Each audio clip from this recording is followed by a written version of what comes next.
I want to read you an email that I was asked to keep confidential.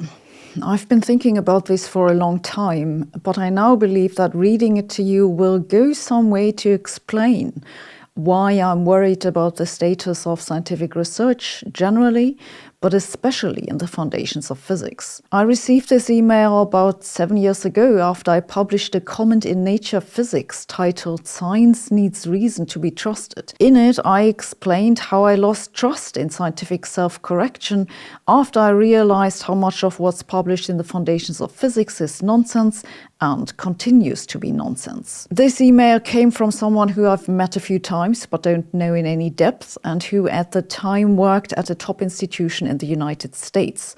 To honor the request of confidentiality, I've removed some details. Hi Sabine, I'm if you remember me. I'm not using my work email. The topic is a bit delicate and I hope that our conversation will remain confidential. I'm contacting you regarding your recent paper in Nature, which made a lot of noise. First of all, congratulations on a nice paper. If you wanted to attract attention, you managed to do this. Actually, I'd like to ask you next time, think not only about short-term personal benefits, but about the community in general. You understand what consequences your publication might bring for our community? What are all these BSM model builders with exaggerated self-opinion going to do afterwards? What about experimentalists who survive hiding inside big multi-TV collaborations? Can you offer them all any decent employment alternatives? Some of them have families and young children. Some of them are already too old to get employment elsewhere. For some of them, academia is the only way to get US visa. If you like, yes, what we created is a bubble, but it helps thousands of those guys and their families not to die from hunger. We all do the same stuff and have some trade secrets. For example, I'm one of the authors of the so-called model. Pretty useless stuff, old refurbished with a couple of new blows and whistles. But if people buy this and it helps them to get grants, who cares? For people who pay us, all we do is just noise. They have zero idea that elementary particles exist.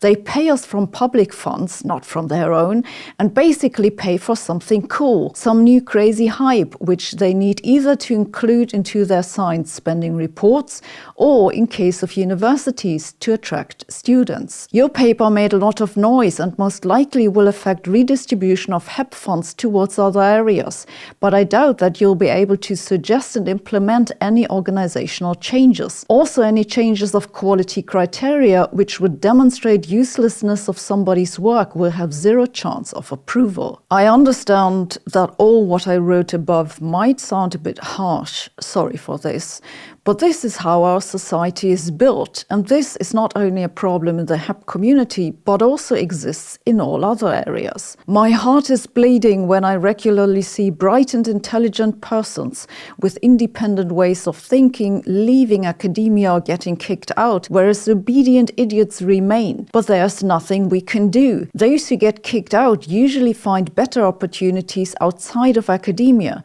Those who remain in academia accept the rules and enjoy the comfort of academic life. Of course, sometimes there are exceptions, like string theorists Smolin and White, but I doubt you'd like to share their destiny. I'm reading this to you as an illustration, a rare example of somebody else's honest words. I can't prove to you that this email is real, so you'll have to take my word for it. In contrast to the person who sent this email, I don't think that taxpayers are stupid. We're not paying physicists for crazy new hype. We want to see results. And soon taxpayers will start asking some tough questions. An example. So they told you that this Dune experiment that's being built from some billions of dollars of public funds at Fermilab will tell us why we exist or why the universe didn't disappear. I regret to inform you that it won't do any such thing.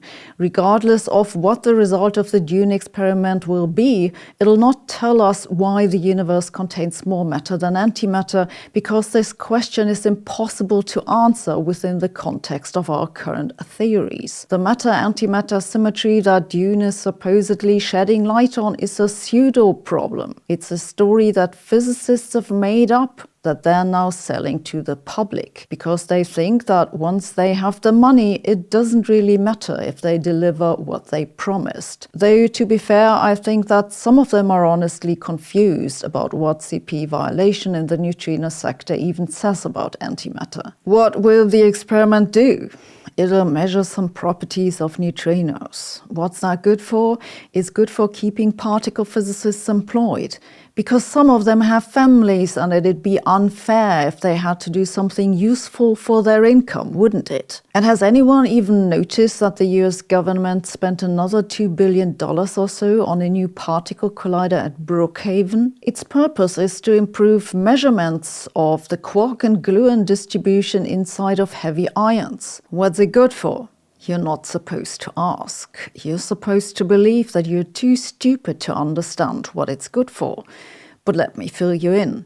It's good for keeping particle physicists employed. Meanwhile, the Chinese are laughing their asses off that you think it makes your country worth defending. That particle physicists have created these bubbles of useless research is not a problem that can be fixed from inside the community. The only way to fix the problem is to stop paying them. I'm afraid that this is exactly what's going to happen. I didn't want this to happen. This is why I wrote my 2017 comment. But at this point, it's too late for them to change anything about it. I've read this email dozens of times, and each time I'm stunned by how condescending it is to all the people who do honest work and whose taxes pay for academic jobs. It makes me sick.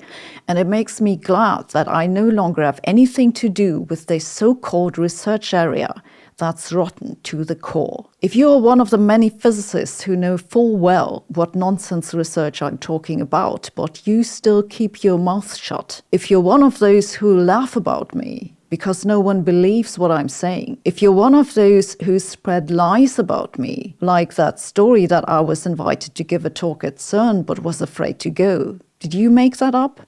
I hope it was amusing. But Jesus, use your brain. Your problem isn't that I'm making noise. Your problem is that you're lying to the people who pay you. Your problem is that you're cowards without a shred of scientific integrity. Your problem is that every bubble eventually bursts.